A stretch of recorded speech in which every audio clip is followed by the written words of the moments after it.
Morning, everybody, or I think it's good morning everywhere that I'm talking to. Maybe not on the East Coast. I am out of Texas. As he said, my name is Sandy Hardy Smith. I'm the Chief Operating Officer of a small nonprofit organization in Texas called Imagine Enterprises. It was incorporated in 1995, and I joined them in about 1999. So I've been around for a long time.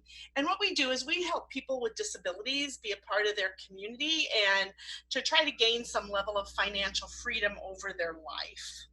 All of our money is soft money, contracts, grants, demonstrations. And the unique thing about Imagine, well, there's many unique things, but one of the most unique things and why I'm talking to you today is we have always been home officed since 1995. I haven't been to a brick and mortar office for almost 21 years. And so why this is new to some of you, this is old hat to me. And I've had to kind of, spend some quiet time really figuring out what did it feel like when I spent those 16 years in a brick and mortar. And I think I'll stop saying years now because you guys are going to think I'm older than Moses. So I'm just going to stop labeling how many years I've done things. But we don't use a brick and mortar. So all of our staff, including our executive director, works from home. And we don't invite people that we offer services to into our home. So almost all of our services are remote. Now, we do have partnerships with people around the state of Texas, such as State VR, where they'll allow us to maybe use an office or a conference room, whatever is available to meet with the people that they've referred to us. And we do that face-to-face rarely. It's really when someone needs that extra hand holding. But for the most part, almost all of our services are done remotely. As I said, prior to working with Imagine Enterprises, I lived in Abilene, Texas, and Anchorage, Alaska, and put in about 16 years in some brick and mortar. And I was telling the counselors last month, the first day that I worked for Imagine, there was no in-service, there was no meeting, my boss wasn't there to shake my hand. I literally was in my spare bedroom just staring at my monitor, and I just could not figure out how to get started. But my boss is amazing. She does wonderful things. She's taught me a lot, and after 21 years, most of this comes pretty easy. Also at Imagine, one of the things that's really helping us do such a good job around the nation and the state is that we have little turnover. And I want to spend some time on why I think that is later on in the presentation. This isn't something I necessarily shared with the counselors, but I want to share it with you guys as the supervisors. I want to look at our organization and see how that translates to you. Now, I will preface this by saying I am acutely aware that I am talking to state agencies. And a state agency and a small organization is way different when it comes to budget, when it comes to decision making, when it comes to policy. So please know, outside of a few slides, I really did try to develop this PowerPoint based on general things that really cross over regardless. Now, where it doesn't cross over and where you might need to do some advocating, I put a slide in there. So you'll know that I want you to really kind of buckle up and kind of advocate there. The other thing that I'm learning working with Wisconsin is every state's VR is different. So there might be some times where I refer you to look at what your state's VR policies or procedures possibly are, how they're dictated through executive orders or whatever.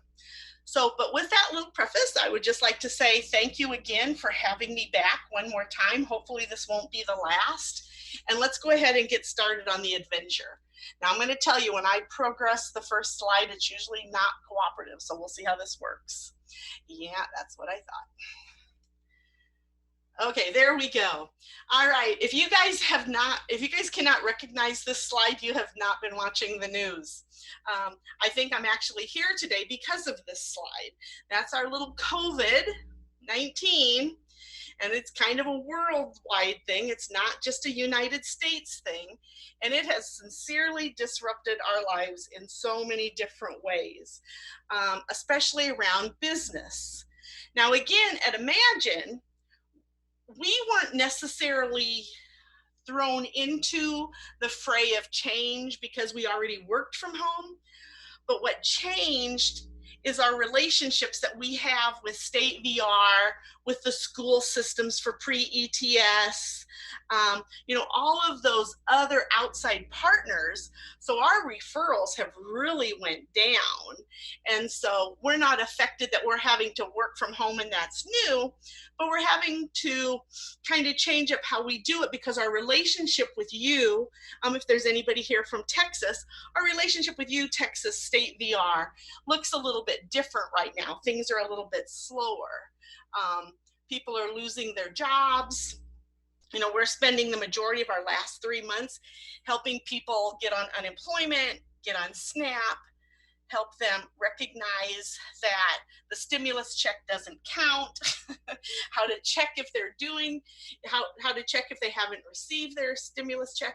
There's so much change. If you haven't pulled up the PowerPoint, you will see I'm a person who likes visuals as I go through this, because I try to keep it light because this is kind of a heavy topic. And usually I'm talking about Social Security. So to me, this is kind of a light topic. I feel like I'm just talking about my day. But, the change in business conditions have been not brought before us without people recognizing it. It's gotten pretty intense. Things appear to be slowing down. We'll have to see. But by the end of this webinar, or throughout this webinar, we're going to look at your team members. We're going to look at getting them set up to work from home. We're going to talk about and look into how communication is different, how production is different. What technologies do they really need from a remote site to do their job? So the participants that you guys offer services to are getting those services. And one of the unique traits about virtual teams is keeping them unified. I often see on TV that phrase "together apart" when they're talking about sheltering in place. Imagine's kind of been sheltering in place since 1995. So keeping a unified team, it really takes intentional behavior. And I don't use that term lightly. But, I'm proud to say that in my almost 21 years at Imagine, I've only had 2 staff turnovers. One woman got very sick and one person passed away. So it's we've been blessed, but it takes a lot of effort. So let's get forward and look at these changes that are ahead of us. So a virtual team. I had supervised, as you heard, for 16 years before I came to Imagine. And, I thought I had this supervisory thing kind of down, right? You know the expectations, you convey the expectations, you monitor the progress, you report the progress. Life is good, right? Then I was dealt the hand of a virtual team. And this is where my supervisor, who had already done it since 1994, she had almost a 5-year jump on me, was really able to help me understand how it's different. And so I'm kind of channeling my boss through part of this lecture, part of this training. Hopefully it doesn't feel like a lecture.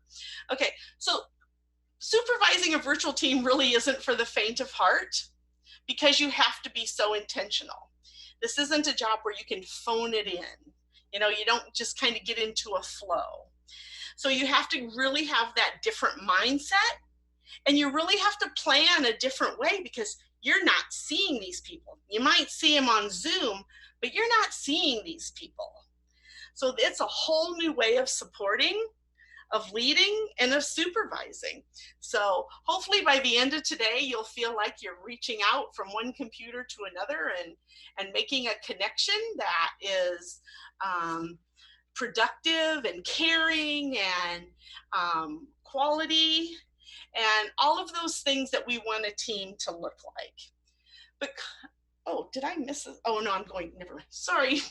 So what I'm also going to do, because I went over the learning objectives, but this is kind of a more detailed description of what we're going to talk about today. Because if you think working from home is like working from an office, it's the biggest pitfall you're going to face as a supervisor, because it seriously is not. If you're not intentional about your communication, it's going to lead to misunderstandings, and you don't know that because you can't see them. You have to be clear about goals and targets and outcomes. So we're going to talk about how do you know that you're being clear. There's usually a lack of clarity and directional instruction, flexibility in the process, because before we were coming to work 8 to 5, 9 to 5, whatever your hours were, and now we're not coming to an office. We're just kind of going to the next room, or in some cases sliding out of bed and going to the desk next to the bed. Because you don't see them, we're going to discuss making sure that they have the proper tools and the proper technology. We're going to have to pay close attention. So we're going to talk about the different learning styles, people's different work ethics that maybe become more pronounced when you're not seeing them. How do you recognize when a team member is struggling? How do you know when a team member doesn't have ownership, commitment, or feel supported? How would you check on that when you don't see them? And sometimes as a supervisor, it's difficult to delegate. And so you have to figure out what is the best way for you to delegate. And this one is not to be light, so I wasn't about to leave it off the list. Recognize when there's really a level of incompetence and not hoping it goes away, and kind of just handling it and giving you some creative ways of looking at how to recognize and handle that. And one of the things, and this is one that I actually bring up when I interview people. I bring up all of these, but I spend time on this one, okay? That if I'm not making a personal connection with them, if they feel like they're distrusted by me or they distrust me, that we have to talk about those things. Because if I say at 10 o'clock today, we're going to have a conference call, everybody please be on Zoom, and, they don't want to, we're kind of losing that personal connection. So we're going to kind of talk about how to communicate to make sure that that personal connection's there. So I kind of took the learning objectives and kind of broke them more down to things that I'm really going to talk about. And so I'm aging myself bringing this up, but hopefully you guys all know who this character is. And he was always being beat up by Roadrunner, and COVID's kind of like the Roadrunner. It hits you, it goes beep, beep, and we're off to the races. We got to figure out what we're doing here. So with COVID, I don't know if you guys are to plan Z yet, but first COVID was here and we kind of knew it was here, but it wasn't really bad. Well, and then it kind of got bad, and then some places started closing down and some didn't, and then pretty much everybody was closing down, and then maybe some people are talking about going back. So I don't know what plan you're on. So plan A, B, C, all the way to Z. I don't know what plan you're on, but I chose this picture because it really talks about the flexibility that you have to have when you're trying to figure out this virtual remote thing, because it's a real thing. Not only are you thrown into this, and this is where kind of that personal connection comes in, we have to recognize that, you guys now have a team who are working apart from each other, who are working from home, who you don't see, and they kind of have their own stuff going on at home. Like my husband's hours at his job changed. I'm raising 2 grandkids who I had to figure out how to do a full-time job in homeschool. So, is this temporary? Is it permanent? Do we start going back?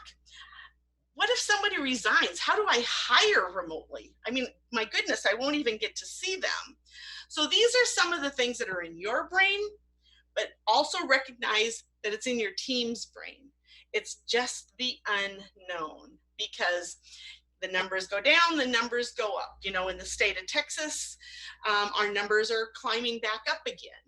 So, you know, we're in a state of flux. We don't know. So let's say you have to interview someone, that you need to fill this position. It's essential. The caseload demands it, or whatever demands it. So I'm sure you guys are all experts at interviewing. But when you interview blindly, it's still a little bit different. So, and also when you're making the selection, you don't really have the luxury, especially now with COVID, to kind of bring them to your office or meet them at their office or meet them, I don't know, at the church basement. We've done that a couple times to kind of train them, to welcome them. So you're kind of hiring with a feeling. So you have to go a little bit deeper than that. And, you know, through our years, we've kind of figured out that somebody who's pretty successful at virtual work is self-motivated, trustworthy. I mean, you guys can see it on the screen. They can problem solve. They know how to communicate. They've got good time management skills. Kind of what we look for in everybody. But going a little bit deeper, we want to make sure that they're really clear about what we do, what our values are, what their role is, and what we expect from that role. We need to really dig deep in their experience. So we're asking a lot more questions than we normally would do. And then, you know, we might have some tests for them that they either do remotely online, or you mail it to them and they mail it back. You want to verify a lot more. Not that you guys don't do these things, but you're literally hiring a stranger that you may not see for months because of COVID. And I always say, as a supervisor, I don't know how many people you guys have hired, but when I hire, and again, I have a very low rate, and most, they didn't leave because they wanted to, there's just that feeling that you get. And I'm going to give you an example. We're currently doing the Promoting Opportunities demonstration with Social Security and APT Associates out of the East Coast. And we're doing several counties in Texas, and I had to go to San Antonio to interview because I wanted 2 people in each of my biggest cities. And so I was interviewing, and I had this lady that I was going to interview, and she had a friend. And I said, okay, well, you know, tell the friend to interview too.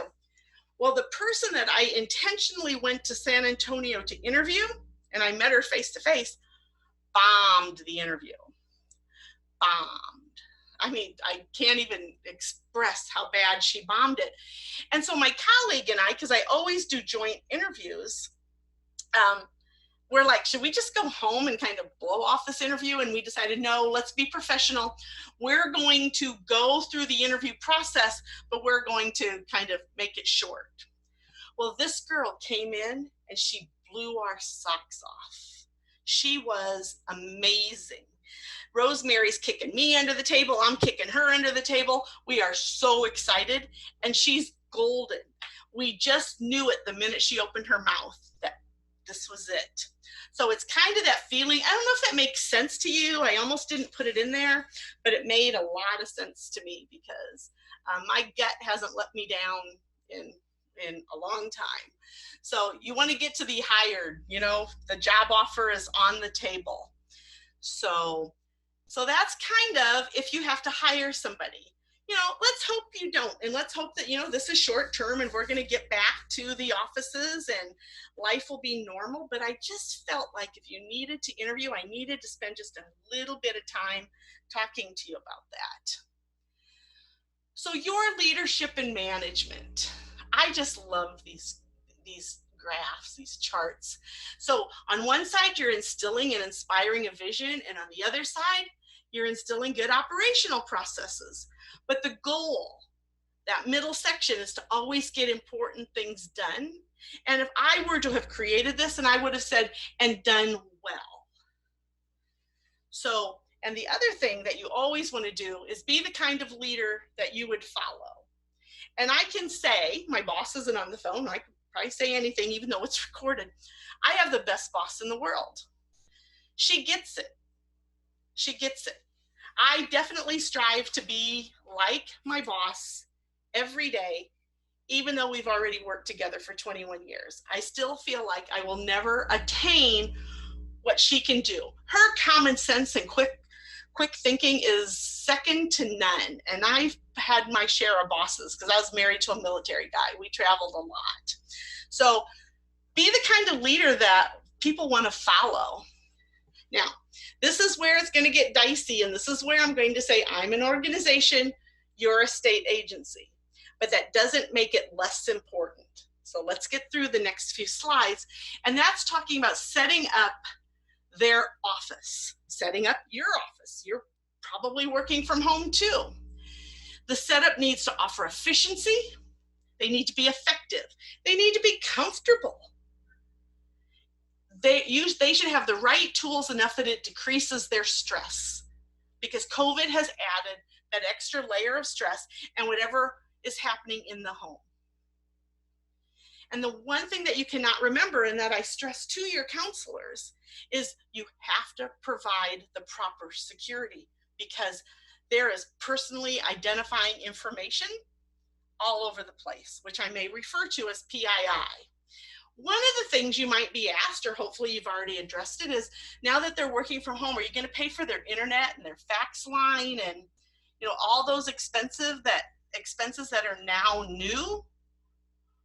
Or are you asking the staff to absorb it? That if you could avoid that at all costs, because that does not lead to feeling good. Now, I put this slide in just based on the last call we had with the counselor, because she said she was working from her bar in her kitchen. And I thought, oh, that's where the organization comes in, because of the budget. Your office should look like the slide on the left or something similar without the CD-ROM. I noticed that this morning. So this is an old picture I took from the internet. But if you can avoid it at all costs, please don't work on your kitchen bar or at the kitchen table or on a folding table. Try to make them as comfortable as possible. So I kind of brainstormed a list from when I hire somebody new, what I make sure that they have. They need to have a proper desk and chair. They need to have a great computer with great internet access. They have to have the ability to encrypt documents and emails because of the PII, that personally identifying information. They need a file cabinet that locks for the same reason.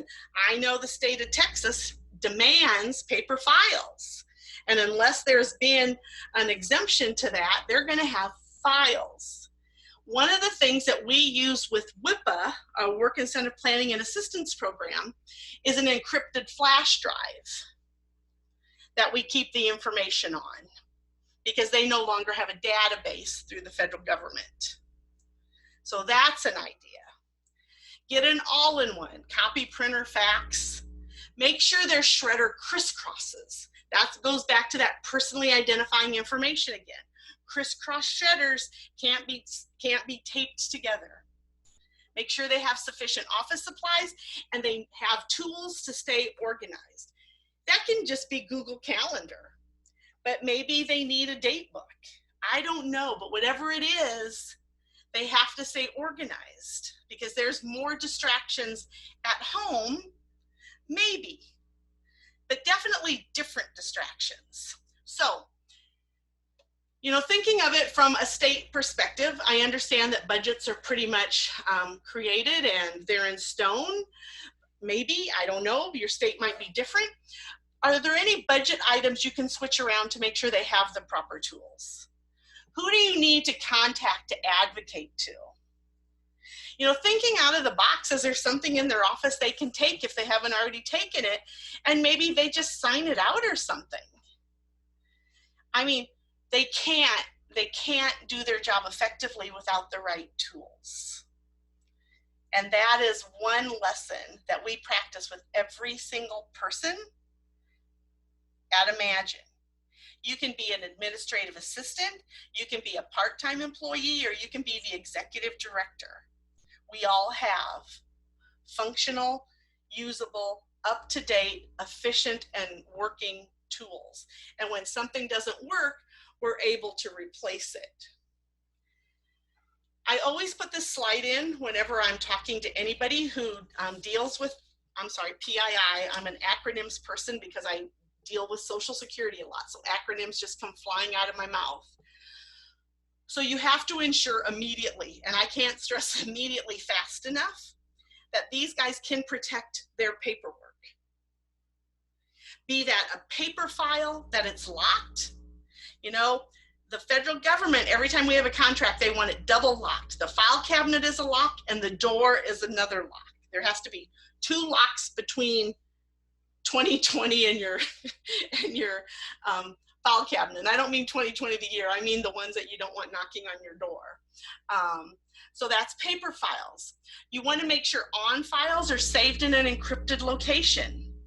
Again, that all email correspondences are encrypted if PII is in it, and that it's just not being shared and proper consents are received, because you do not want the FBI or 2020 knocking on your door. And I'm sorry if I'm aging myself, but when I first started here with Imagine, I was on an airplane. I was working for Virginia Commonwealth University as one of the national liaisons for the WIPA program. And I was flying somewhere.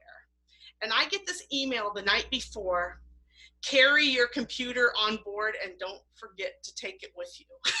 Because I guess some federal agent had left his computer on the phone and got pretty hacked. So that's not a good thing. So again, make sure they have the right stuff. You have the list on the PowerPoint. Make sure it's working. Advocate, switch the budget around, whatever you have the power to do. But at all costs, make sure that personally identifying information is secured. You wouldn't want your information out there. Now, I love this slide because the expectation is like, oh, yay, I get to work from home. I don't have to come to this office all day. No more meetings. Yeah. And then here's reality. And I picked these 4 slides, and I didn't explain these to the counselors last month, but I'll explain them to you. So the lady in the upper right, just kind of with her headset on, with her laptop stirring the food, that was me when I started at Imagine. My kids were grown and gone. I wasn't raising grandchildren. I wasn't married to my husband. So that was kind of me working at home. And then we go to the upper right-hand one. That's when CPS called and gave me David and Lavea. Lavea was 10 months at the time, and 9 months later, David came. So I literally was working with babies on my lap. And then go to the lower left-hand column, and that was me just last month. I had 3 months of homeschooling, a 4th and a 6th grader. And then I always say this is me through retirement in the lower right-hand corner. A little bit older, a little bit thicker, stove on one side, dishwasher on the other, because that's kind of your reality. And I say it all tongue-in-cheek, but you really have to intentionally be ready to go to work. You have to be organized. You as a supervisor needs to be organized, and you need to help your team be organized, that they have everything done. I didn't share this with you, but I shared it with the other counselors. When I wake up in the morning, I get my coffee, I empty the dishwasher, I put in a load of laundry, and I come to work. Now my kids come in and out, but they, they've dealt with me all their life, so they kind of know when to stay out. But when I'm fixing them lunch, I put the clothes in the dryer. So that way I can stay in my office. You have to intentionally be in your office. So expectations of working at home and reality are 2 different things. Now, I've made fun of the last slide. This slide I will not make fun of. Imagine spends a lot of time, especially now, on the mental health and the burnout of their staff. yes, we're not new to working from home, but we're not used to not being super busy because referrals are slowing down. Your staff is facing the new challenge of working from home and figuring it out. Do they have kids? Do they have a husband who's been laid off? Are they in financial hardship? You know, what's their personal life going on? Are they feeling the isolation because they're used or they love being around their team? Do their tools not work or they don't have the right things? You know, the fear of the unknown, we talked about that in the beginning. Is this temporary? Is it permanent? Is it going to be a slow back? Is it going to be a no back? You know, just that change. These are real things. So you need to take a deep look at yourself as a manager and say, at what point can I help them? At what point can I recognize this? And at what point do I need to go get additional resources? I have sent one staff of mine to a counselor for 3 months just to kind of help her, and she's doing great. I was willing to let her go to the counselor as long as she needed to, but she and the counselor agreed after 3 months that she didn't need to. She figured out some good coping skills and she's a shining star. So just know, don't take a change in behavior for granted, because this is hard stuff working from home. I kind of addressed this a little bit. We're going to walk into communication now, because again, you're not going to sit around a table. You're going to be on a screen or over just a telephone. So everybody, including you, has to plan ahead. You have to be organized. You have to follow through. And we're going to spend some good time here in a little bit talking about your flexibility and allowing your staff to be flexible within parameters and helping them to come back when they're having a bad day. So we have to figure out, when we're talking about expectations, you know, when we're talking about maybe some updates to the resources or federal or state exemptions due to COVID, you know, when we're letting them know you're available, when we're asking them to please practice self-care, we have to be intentionally clear. Intentionally clear. We have to make sure that they understand that you are available to them,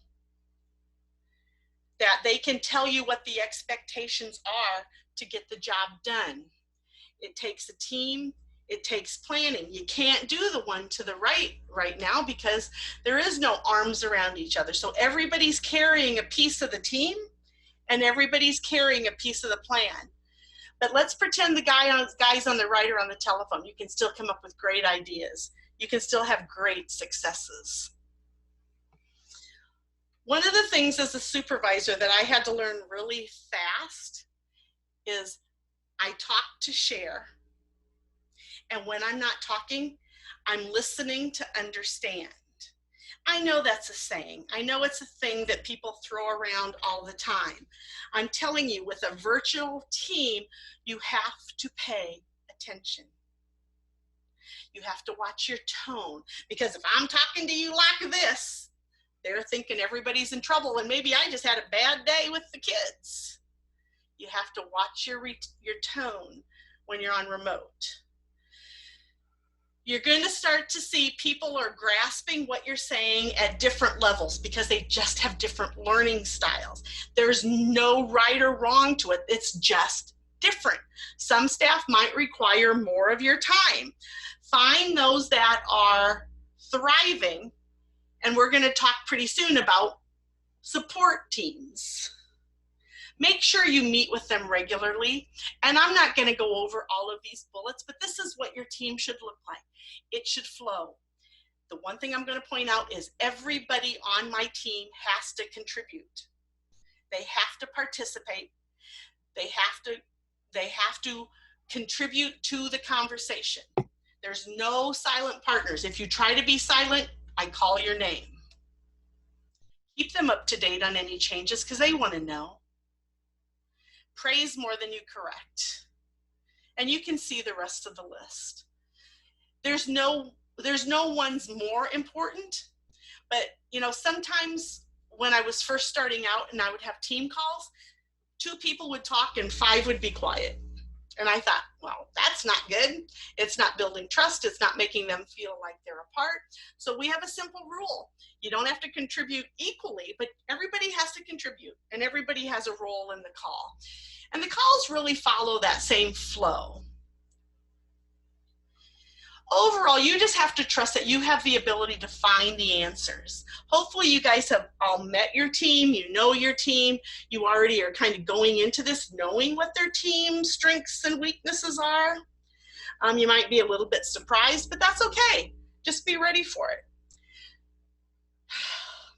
You need to trust your team. When people say, well, I don't want them to work from home because I don't trust them, I will tell you, and I'm not the only chief operating officer at Imagine. We've had many, many staff at Imagine, and there's been a very low percentage of them that actually took advantage of it. And most of those were redeemable. The key that you want to do is find their strengths. And I'm going to say it again. If you see a weakness, if you think it's a weakness, work on it right away. Don't avoid it. It's only going to get worse. If you're feeling like somebody's distrusting you, not understanding you, don't avoid it. That's when the individual calls come in that I'm going to talk about pretty soon. You never want to ignore a weakness. And you want to build on strengths. What's different from seeing somebody face-to-face where you can keep kind of a very professional distance from them? Some of you do, some of you don't. There's no right or wrong answer. But when they're remote, even before COVID, know their kids' names, know their husbands' names, know their birthday. You need to develop that close bond. Every phone call now, I go around the team and individually, they need to tell me how they're doing and how their family's doing, and then I share how I'm doing and how my family's doing. You want them to know that you care. Now, here's one, and if you notice here I put hint, so will you.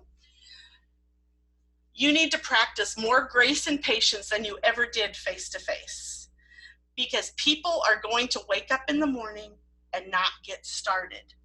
21 years later, it still happens to me. I don't want to go in the office. It's usually when I'm writing an RFP or writing a proposal for an RFP. But there are days when you just can't get it together. So don't hover. That's okay, because you know what? You're going to have those days too. So look at overall performance. Don't hover. Don't check if they're in the office at 8 and check if they're still there at 4:59. This isolation is a real thing. You need to watch for it. You need to support them through it. And having a bad day, even having a couple bad days, there's nothing wrong with it. The key is not to stay there. So you have to just give grace. Be patient, including with yourself. And it's the overall performance. It's not the day-to-day.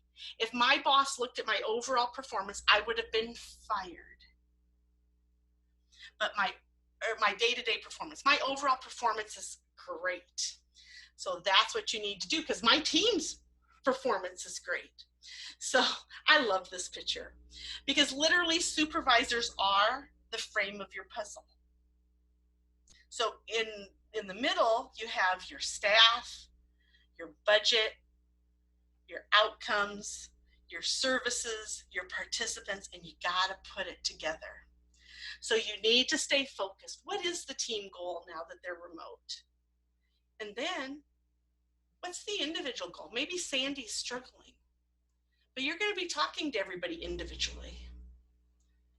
You're going to have a team meeting, and then you're going to talk to them individually, because some people won't share on a team. Implement a system and monitor it. And here's the key thing. I was sure my boss was wrong, so I went and did it my own way, and I regretted it within the first 6 months. Do not let the staff each have their own tracking system. There's one way to track, there's one place to document, and there's one report. format. Because back in the day when I was doing this and I asked somebody to send me their tracking system, I got everything from a one-sheet PowerPoint to a 15-page Word document. No, it was useless to me. One way. Make sure you identify the dates, and because you don't see each other face to face, don't send out a reminder saying, please do or do not forget. You know, it's, hey, sweet reminder, don't forget that the monthly report is due, or whatever it is. If you need to go over caseloads, documents, spreadsheets, you know, if you need to do any online training with your staff where PII, personally identifying information, is, make sure that site is secure. I'm sure some of you have heard stories about Zoom. If you lock the Zoom before, once everybody's in, you're not going to get the stuff that's been popping up on Zoom. So know your targets, be able to clarify your expectations, and leave time for questions. Again, talk to teach, listen to understand. So make sure that you give, whoops, I went the wrong way. Make sure, why is this going the wrong way? Oh, because I pushed up, huh, see? All right, so your new product is your remote staff, and I'm not gonna go over this because it's the same thing I've already told you. When you're hiring somebody, just know even your tenured staff have to display these behaviors to be super duper productive. But remember the last one that's bold and underlined, that everybody is wonderfully perfect. So this lady in the picture is probably working and doing an amazing thing while her daughter is there chewing the phone line. Nothing's perfect, especially when you work from home. And this, the one in the middle and the one to the far right are probably me on more days than I would want to admit. Okay, so just know none of these pictures are wrong. These are just pictures of what your staff could be looking like, or heck, what you want to look like, because, you know, this is some tough stuff. So you'll notice on your PowerPoint that one line is not red, but I made it in red today because I wanted to make sure that I took a breath and I spent some time here. Because I promise you, through COVID, as long as they're working from home, the number one thing you can do is be flexible to yourself, to your team, on the hours you expect them to work. You know, I am of the thought that if you can get your job done, I don't care if you work 12 hours one day and 6 hours the next, or you can just get it all done in 6 hours, because we're all salaried. So what's your flexibility? Remember, everybody has their own distractions at home. That's important. You know, I picked up the phone one day and one of my staff called me and said, I need to be off today and probably tomorrow. My husband died last night. Yeah. Or my other staff who called me recently to say, my son and brother work at the prison and there's now 500 COVID cases and they're being tested. I'm not doing good today, so I'm going to take off, if that's okay. Yes, of course that's okay. Yes, of course that's okay. Okay, but what's in red has done more good than anything else I, as the person responsible, as the supervisor, could do. And that is implementing a one-on-one peer support system. I talk to Rosemary. My support system is my boss, Noreen. So even I have a support system. But for my team, the team is broken up into one-on-one. And they talk to each other. I assign the time. I mean, they're flexible to do it as long as it's within that day. Because one calls on Monday, one calls on Tuesday, one calls on Wednesday, then our team call is on Thursday. So every day, somebody's putting their eye on somebody on the team, and then on Thursday, we see the full team. I'm not a part of this peer support calls. I'm not their peer, I'm their supervisor. I have 7 staff on one program, so I couldn't break it up evenly. So I took my most tenured staff, and she sits in on all 3 calls. Not as the supervisor, but just as an extra peer. I'm not a part. I don't ask what happens. I don't ask what happens. They can talk, they can cry, they can yell. It just gives them time to have that peer support that they're no longer getting because they're home and that peer can't come over right now. So I love I got your back, and that's what it is. You being flexible about their schedule and you providing them an avenue to say things that they might not say to you because they have to get it off their chest. They might tell you that my husband lost his job and now he's drinking, or I haven't paid my mortgage in 2 months. They don't want you to know that, but they have to say it to somebody. That peer support has developed many tears, but they're good tears because they're healing tears. I cannot emphasize enough how much you guys need to do this. Call it virtual coffee, call it the telephone can communication, but support, help, advice, guidance, assistance, love. That's what's on our peer support calls. And by you being flexible, by you being patient, by you offering grace, you're going to get this through. You're going to get every one of them through this very unknown time. When I had to support this woman whose husband just died randomly, I mean, it wasn't expected. I mean, I was like, you can take as many months off as you need. I mean, and she didn't, of course, but I still talked to her regularly. I sent her cards, we sent her flowers, we sent her cookies. You have to make it personal. You have to be flexible. You have to have grace. You need to let the team talk to the team. Keep your nose out of it. And I mean that with love. So technology, technology. I'm not going to waste a whole lot of time going through this. You can see the slides, but you definitely want to put your eyes on your staff, not to see what they're up to see how they're doing. You want to have a place to share tools. Where am I sharing these documents that they need? Is it encrypted? Try to limit chat rooms and emails. Try to call as much as you can. Make sure there's always a line of communication, that they always have that link to talk to, because this is new. Here's just some of your options. I'll tell you and imagine that we use Zoom meetings, evidently, because here we are now. We use GoToMeeting, we use Microsoft Teams. We have used the Cisco WebEx with some of our funders. I'm not a fan of Skype, but that's just my personal thing. I've never used Slack, so I don't have a comment. But we also use both of the sharing tools of Google Doc and Google Drive, because we're always writing proposals. We have an encrypted website where we talk about like our VR referrals or our WIPA referrals or our pod referrals. Everything is secure that needs to be secure. That's the point. You want to make sure it's secure. You want to make sure it's shareable, because that's important. I just fell in love with this. I have no idea why this is on here, except I liked the picture. So I'm just going to say, don't have the desk look like this, because if you can recognize any of those things, you're as old as I am. Anyhow, so supervising remotely, you also are responsible for outcomes. So you've got case reviews, you've got peer reviews, you're tracking outsourced services such as vendors, assessments.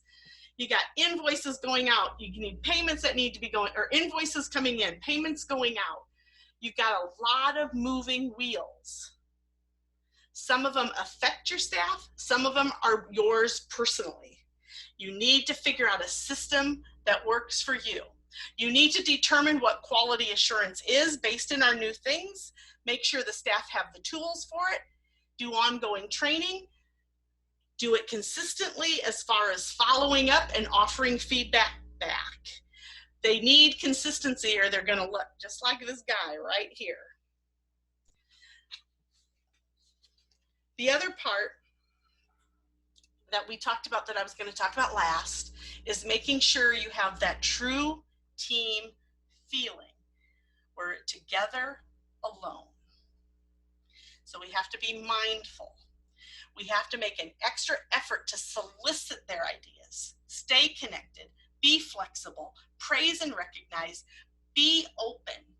And I would also add to this, keep them informed on what the future is looking like.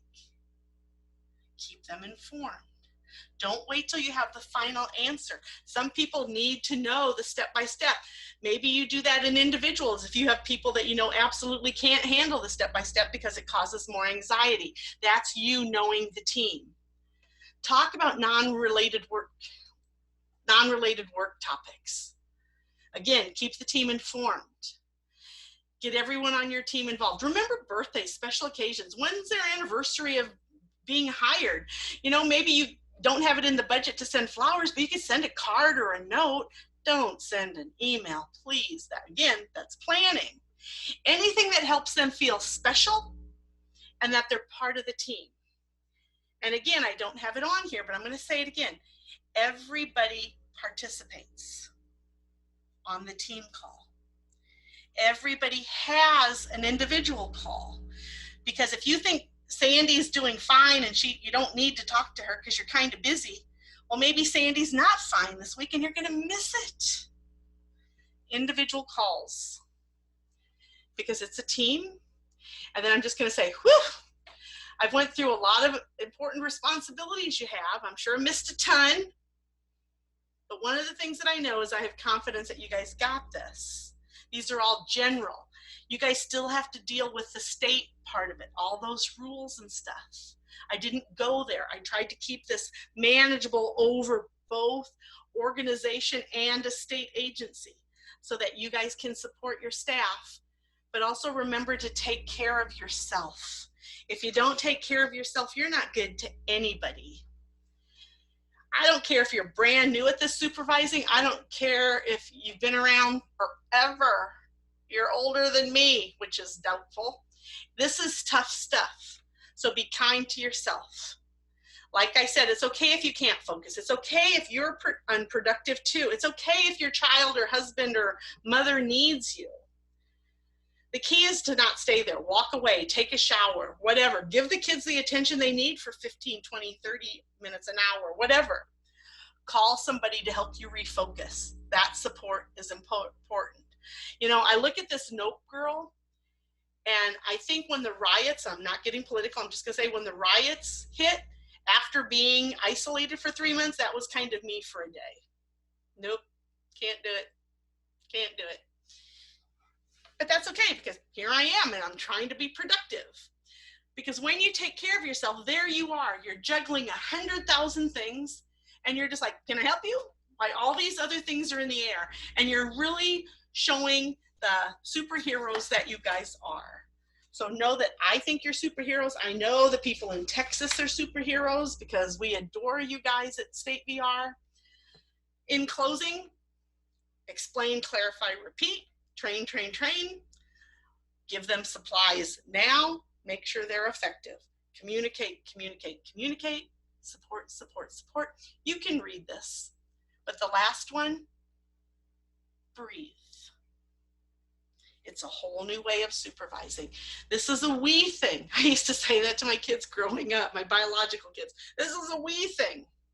So thank you so much. I hope I'm on time. It looks like I'm even 4 minutes early. It has really, really, really been an honor sharing some of my tricks of the trade in supervising remote. So I think now Beth is going to take us into a Q&A. Yes, that's correct.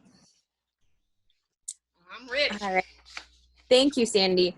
And before I jump into Q&A, just a couple of quick notices for folks. First of all, I am having tech issues today, so if you get some close-ups of my fingers, it's because I've had to switch to my phone. So I apologize in advance. That's why my screen's not on. Yep, people are just kind of stuck with my fingers today. Also, if you're in need of the CRC for today's webcast, Heidi is going to post into the link or into the chat box the link for the steps to request that CRC. You can also find it on our webcast page within our website, and our website is projecte3.com. Additionally, you'll receive an email tomorrow with these instructions. If you have any questions at all about CRCs or the CRC process, please feel free to email us at projecte3tc@gmail.com. Again, if you have questions, email us projecte3tc@gmail.com. So that's my quick note about CRCs. And Terry did mention that the process should be faster moving forward. So thank you so much for Beth, sticking can I with ask us. you a question before we start the questions? Yeah, no problem. Does Beth need me to stop sharing my screen? If you want to. I'm sorry, Beth, you're Beth. That's okay. Yeah, if you stop sharing your screen, then they'll be able to see both of us a little bit easier without having to switch the view. All right, so we're just gonna jump into questions here. And again, sorry about any finger close-ups. All right, Sandy, the first one comes from Lawrence. And this question is asking about communication with teams and individuals. So should we touch base with our team daily, individually, or as a team to see how things are going, or continue meeting weekly? So I guess the question is, should it be individual, team, how often, things like that?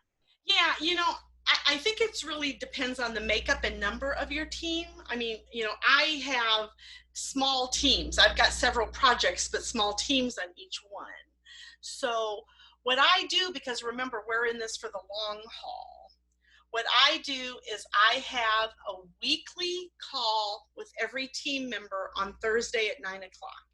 That time doesn't change, okay? And then they do their peer support calls at 9 o'clock Monday, Wednesday, and Friday, but I'm not a part of that. And when I meet with everybody individually is on Fridays and Mondays. And why Fridays and Mondays? Because I just had a call with them on Thursday. So I picked up on nuances of maybe they're not doing good. Maybe I could tell by their face they didn't understand this new thing, but I didn't want to call them out in the team. So I kind of hope that helps. It's really a feel thing, but like I said, there are certain support times that I don't touch. I don't schedule anything else for the teams during their quiet time with their team. Always on Thursday. My teams vary on times on Thursday, and then Friday and Saturday I spend a lot of time talking to individuals. Some calls are 10 minutes, some calls are an hour. It depends on how much support I'm giving. So I hope that helps. Yeah, I think so. And I know everybody's teams are different, so Right. People have to play it by ear depending on how many people and exactly the makeup of their teams. Right. So Sandy, we had a couple people that actually popped into the chat, and most of them were asking questions about paying for equipment. So you did talk a little bit about people setting up their home offices, and like I, for example, am at a bar in my basement, so like that's not ideal. Yeah, you're at a literal bar though, which again makes me very jealous.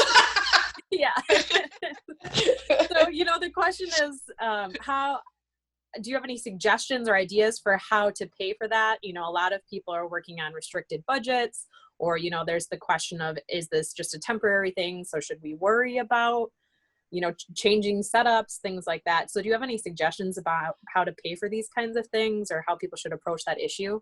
Yeah, and again, if you remember, I preface this by saying we're an organization, you guys are state agencies, so how you buy things are different. I just go out and buy it because I'm an organization, my funders pay for it.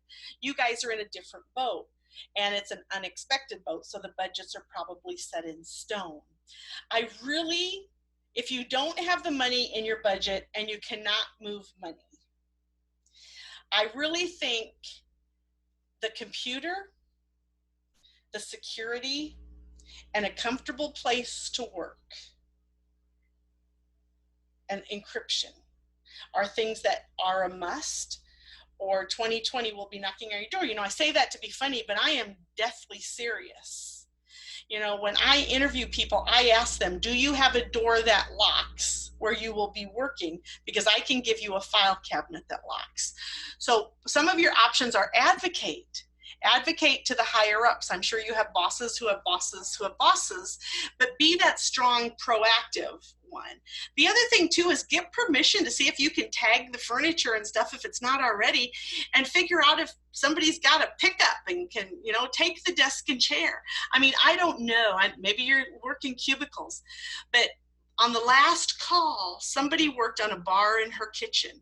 Her neck hurt, her back hurt. I mean, everything's hurting. Of course it is, because it's not an ergonomic place to work. So I don't have one because this is out of the blue and you guys are a state organization. The best thing I can do is, I know here in Texas, Texas is making a lot of exceptions to their rules. Let's see if we can make an exception to some budgets. Thanks. And this one is kind of in a similar vein, this next question. So it says, due to COVID, my staff was placed on remote work with only a laptop. It took weeks for all staff to have VPN access and work out all of the kinks with their internet providers. And more recently, all of my counselors have cell phones, but the secretaries do not. We definitely lack in equipment. Looking at our data, we see that our production goals are very low, and administration sees this as our staff not producing and gives a sense that working remotely is not working. How can I better support my staff knowing that they're doing a good job, but the production is just not telling as such? Okay, so I'm assuming that this person is still on the call. So I'd like you to answer this question, and then I'd like to come back to your question. Do you send a written report to your supervisor, or is that supervisor just looking at numbers? And then I'd like to come back to that, Beth, if I could. Okay. That question came from an anonymous attendee. So do you want me to just try to? Okay, so if you, let me just throw this out there, and then if you're wait, I think they already responded. Sandy. Okay, good. It says looking at numbers. Oh yeah, that doesn't work. Okay, so what I would do, and I have done this before when I worked at a mental retardation, sorry for the old acronym, that's what it was called there, in Abilene, they would look at numbers too. And we didn't have COVID, but what I did is every month or every 2 weeks, I wrote my boss a letter or email, depending on which decade it was, about why my numbers are low. Sir, I know my numbers are low. Here are the reasons why it's not working. And so he either needs to lower the expectation or help you find money. But, you know, we work with people who need us. To me, we are an essential worker, just like everyone else, because people with disabilities are depending on us to do this right. So numbers don't work during COVID. Numbers don't work during COVID. As I said up front, our production numbers are way down. You know what I'm doing for staff? Giving them vacation because they got nothing to do because we don't have referrals. You need to take it upon yourself to write letters, emails, friendly. You don't have to be mean, but you do have to offer direct facts about what they don't have to do their job. I hope you're not from Texas. Or send me a private email. I'll help you with Sarah. Okay. Thanks, Sandy.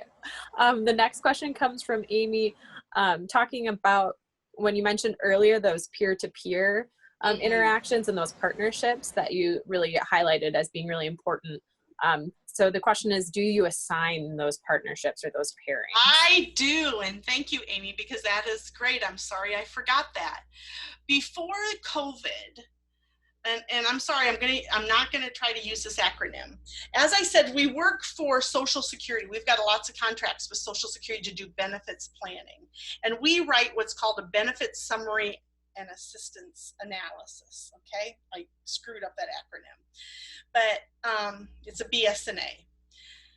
So before COVID, we already were in teams to review each other's benefits letters. We'll just call them that. So we already had teams established. But when I developed those teams, I put somebody strong with somebody still learning or who learned different. I don't put two that are learning together, and I don't put two strong ones together. So yes, you want to assign the teams because you want it to be complementary. And you need, don't assign two unempathetic people together, because if somebody hasn't paid their mortgage for 2 months and this person's like, what does that have to do with VR? that's not a whole lot of team support. Luckily, all my team has that empathy. So I would be in charge of assigning the teams. And then if the teams don't work, because I have shifted the teams around, but you're kind of in control of who talks to who. Don't put two people who love you together. I mean, because they need a chance to also say, "God, Sandy kind of was awful today on the call." So assign and then stay out of it. The next one, Sandy, is just a comment from John. It says, please do more supervision education. There's such a need for it, and you do it very well.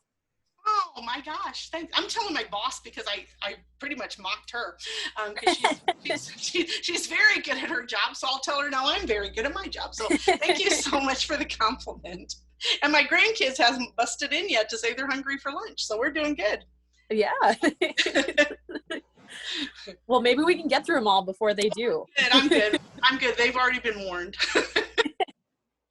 The next question is, can you talk about the questions you pose in the weekly staff meeting that spark conversation and engagement with the team? Sure. Okay. So number one, we go around the table. I think I said this during the presentation, so I apologize for being redundant. Everybody has to say how they're doing. First of all, everybody has to be on a camera. Is that against the law? They can sue me because I'm not asking them to be on the call for an hour. You can go off the call or only show your picture when you're talking, but I need to see you. And they know why. I've explained why I need to see you. I've had no resistance. So how are you doing? How's your family doing? Everybody every week sets a small goal. And they kind of talk about that goal. What are some barriers that we can maybe help them with? What are some success stories that they can brag about? What do they need as far as their equipment?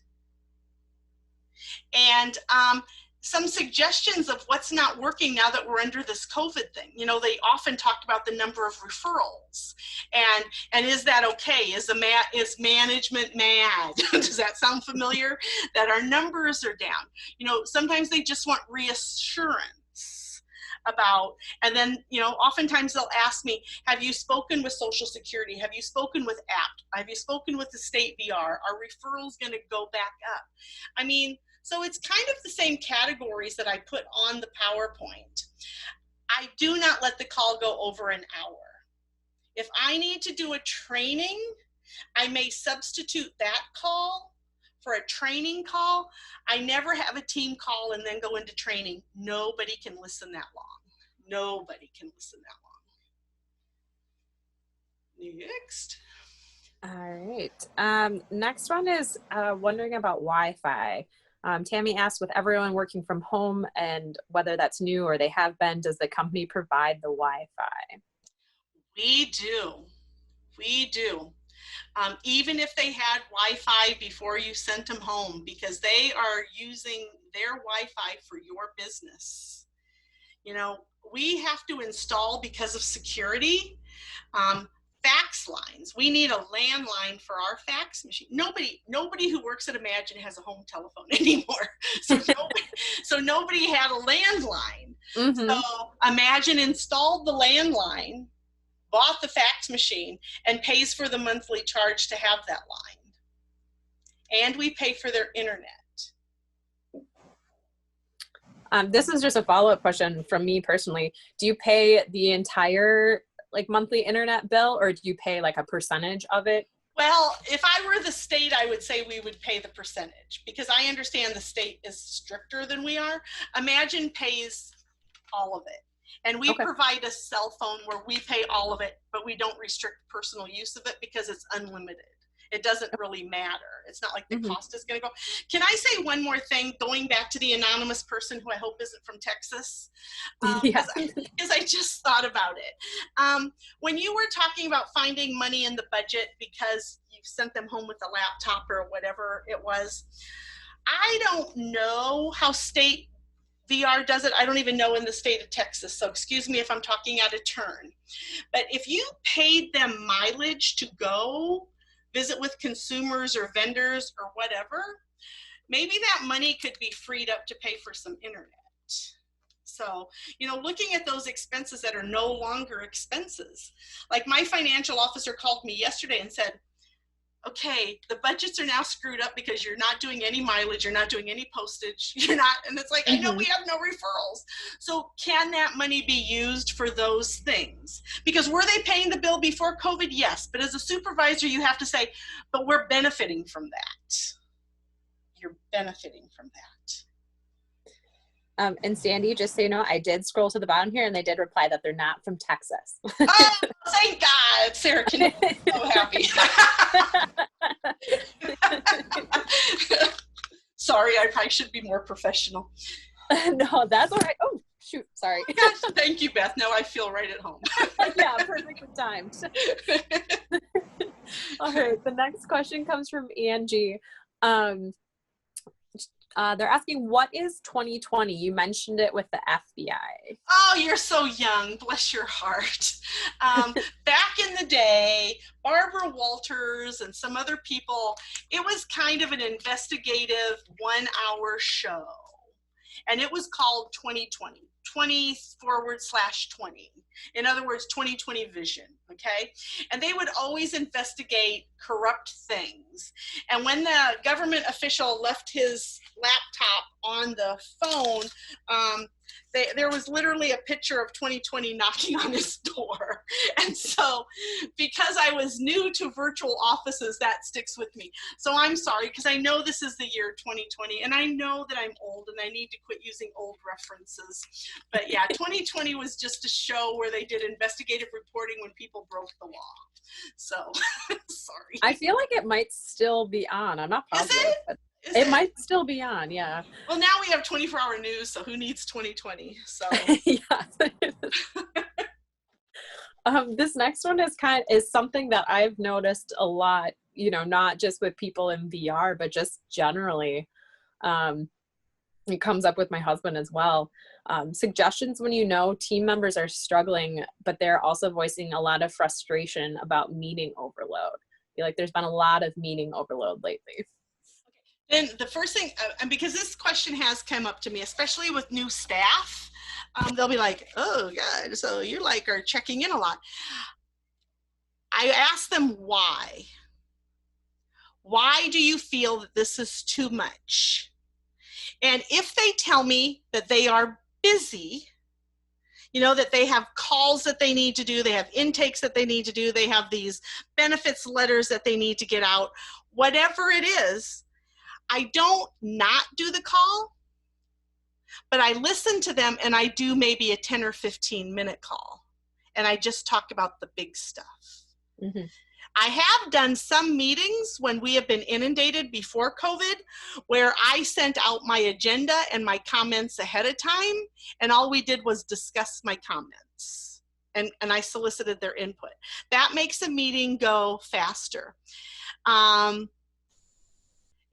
If somebody's angry, is that what the word was, Beth? Was it angry? What was the word? No, they're, that the team members are struggling, but they're also voicing a lot of frustration. Frustration. Okay. So I would get to the bottom of frustration and struggling because in my 21 years of working at Imagine, nobody's ever actually been fed up with the call. They either feel like they're not heard on the call, they're not asked to contribute, they don't have a role, they're always listening to the same voices. Because I keep my calls at the same time, they know how to do their schedule. And I have had team members call to say, hey, my cat needs to get to the vet right now, or, my daughter broke her thumb, or, there are emergencies. So I'm not like a tyrant that's like, you have to be on these calls. And since we've started the support calls, I would probably be more apt to let people go. Like one of the people called me last week and said, hey, with COVID, you can't get in to see the doctor, you have to wait, but my doctor just called and can get me in. Do you mind if I miss the meeting? And I say, no, but she calls me after the doctor's appointment. I give her the highlights. Mm-hmm. But there's an underlying meeting to frustration and whatever those other words were. There's something else going on. It's not the meeting, I promise you. that would be one of those things where I say don't ignore it, because you might have an unproductive staff if they're that frustrated. Mm-hmm. The next question is actually one that I can answer really quick. Judith, you're asking about training certificates for this training, or how to verify with the CRC credit. And yeah, you'll have to fill out it's like a 1-page eval. And Heidi, I believe, already put the link into the chat box for how to go about getting that CRC credit, and you'll get a certificate to verify that you attended. If you have more questions about CRCs, feel free to shoot us an email. All right, and back to you, Sandy. Yay! How do you communicate with a team remotely if you have a visual or hearing impairment? Oh, that is a great question that I technically don't have the answer to, because I do not have one at this time. I would look at using Relay or one of those other services to see if they can be on the call too, up to and including put an interpreter in my budget to be available during the call.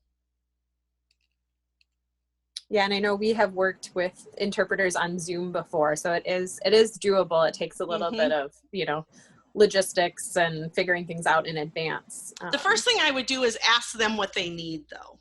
Some people are lip readers, so I would start with them asking what they see the solution to the problem is, because they know themselves better than I do.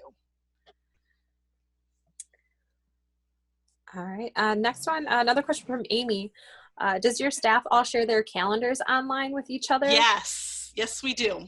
We have a Google Calendar. We have one for each program, and then we have one for vacation days, so that people know who's taking vacation. I try not to dictate vacation. If you want to take a vacation, cool. One of the things I did say to my staff recently, though, is because people who have children, and I wasn't talking about me, although I could be talking about me, and who have been kind of homeschooling and self-isolating right now, they're kind of at their wit's end. So if things get lifted before school starts, I'd like to give them the priority to have the vacation first, in case there's hope of going back. And they totally understand that and are taking vacation in September. So it's just a matter of communicating clearly on why you're saying something. And actually, there's a kind of a second part to Amy's question. Do you have the ability to edit staff's calendars? We have the ability to edit each other's. That's where the trust comes in. And I would imagine that's more doable depending on how big your team is and how many people. And like I said, because I have multiple programs, we have multiple team calendars. I have a WIPA calendar, I have a pod calendar, I just have different calendars. Now, one of the things that's funny about this calendar that we share, that everybody can edit, you know what is the first thing they do every January? They go through the 12 months and they make sure that their birthday and anniversary are on it, so we don't forget it. So the calendar can be fun too. The next one is, what suggestions do you have for supervisors to evaluate their own performance in adapting to a virtual environment? Now I wish I had Noreen here. Can I tell you, I mean, and I know you guys can't do this at the state, but I'm just going to tell you, at Imagine, I'll just say for 21 years, I have not had an evaluation. We don't do paper evaluations. We self-evaluate ourselves, and there are times where I do have to sit down with people, but it's with the intentions of helping them get better, not to fire them. Okay, I do take notes. I mean, let's face it, I am a supervisor, and there are some, disciplinary actions that occur, but for the most part, I try to give them the benefit of the doubt. So, how do I self-evaluate? Yeah, I think for me, and this is just for me, because I'll have to ask the team how they do it, but I have the calendar online. I also keep a piece of paper because I'm 60 almost. I need paper. I'm sorry. This virtual stuff is cool, but I need my calendar on paper too. But the other thing I do every day religiously is I take my to-do list and I add to it. I take it off as I get things done. And every night before I leave, I have my to-do list ready for the next day, and the only thing on my desk, and I don't really deal with PII too much, the only thing on my desk is what I'm doing first. So it keeps me focused. So I don't know if that answers your question, but kind of my to-do list tells me that I'm being efficient. Now, as far as the numbers go and the budget goes, our financial officer sends me a copy of my budgets at the end of every month, and she'll put comments in an email for me to focus on in case I miss something, so that she wants to discuss something with me. So there's that. As far as the numbers go, I look at the numbers quarterly. Now you're going to say, as supervisors, you're crazy. I can't look at my numbers quarterly. Remember, I've had my team, I think the last person hired was 6 years ago. So, I mean, I have that trust. They'll tell me. Also, those sharing documents, I do have a tracking system that was created for each program during COVID so that we could track who lost their job, if it was reported to Social Security, did they get through to unemployment, did they apply for SNAP. So that's a sharing document that they all can go in and see their numbers, and all of my pod people, all of my WIPA people can see their numbers. And when they write a BSNA, because we have to write a certain number of those benefits plans, I decided last year to post those numbers, and I was told not to because it's kind of making a competition, but I knew my team, and I'm telling you, they even got better. They're actually now #1 in the state under POD, which is a demonstration site through Social Security. Once I posted that number, that competition was on. I literally had one person say to me, I've got to get 7 more in so I can beat Robin. So, I mean, I don't know if that answered your question, but I self-evaluate myself by my to-do list. I look at my budget and I look at my numbers and I talk to my team. And you kind of have that internal clock of knowing if you're organized or not. Mm-hmm. Quick follow-up to an earlier question. Thank you, Laura, for posting this in the Q&A. Regarding the resources and working with people with hearing loss or deafness. It says the National Deaf Center has lots of resources about remote work, also a Hearing Loss Association of America. So thanks, Great. Laura, for sharing that. Yeah, thanks. I wrote those down. Could you say the first one again? Because I only got the first one. Yeah. National Deaf Center, okay. Hearing Loss Association of America. Got it. Okay, thank you. I'm going to use that. Thank you, Laura. See? We're co-teaching. Yeah, that's what's great about these is people chime in with resources, and it's really nice to be able to bounce off of one another. Okay, let's see. The next question is how to approach management who is inflexible regarding work time. I'm being recorded, right? Yes. Because what I want to say, but I'm not saying, is, well, how do they know? Are they going to call them at 8 and 5? Are they going to know if they're, I mean, I don't know how to do that, because I'm happy to say that even when I worked in an office, I didn't have an inflexible boss. Again, it goes back to your advocacy, your ability to proactively advocate in a manner that's not threatening to the boss. And that's by just offering facts. It really is, especially when you work from home, it is about the overall number, and they need to understand it's the overall numbers, it's the overall outcomes. It's not the day-to-day. It's not the 8 to 5. It's 12:30 right now here in Texas, and I don't know where my staff are, but I'm also not worried about it. Maybe they're taking a 2-hour lunch. I don't know, but I know at the end of the month their work's going to be done. So I don't know how to deal with a inflexible boss except to just advocate. But this guy or girl or woman sounds like you need to do it kindly, and I don't know, just advocate. But you can't.